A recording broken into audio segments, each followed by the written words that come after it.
अमरावती शहरातील नांदगाव पेठ टोलनाक्याजवळील धरण परिसरात मंथन पाळनकर याची 2 दिवसांपूर्वी निर्घृण हत्या करण्यात आली होती। या हत्येच्या निषेधार्थ मंथनच्या समर्थकांनी शहरातील शंकरनगर, केडियानगर तसेच मॉल परिसरात मोठ्या प्रमाणावर तोडफोड करत दहशत निर्माण केली होती।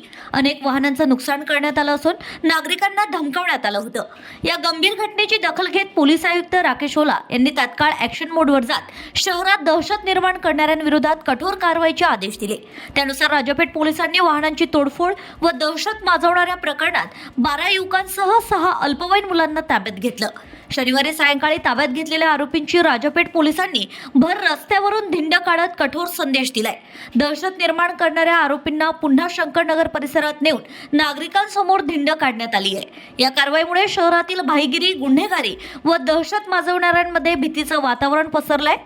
पोलीस आयुक्त राकेश ओला यांनी पदभार स्वीकारल्यानंतर आरोपींची धिंड काढण्याच्या अमरावतीतील हा पहिलाच प्रयोग असल्याची चर्चा शहरात होत असून पोलिसांच्या या कारवाईचे नागरिकांकडून स्वागत केलं जाते। Bureau report, RCN news.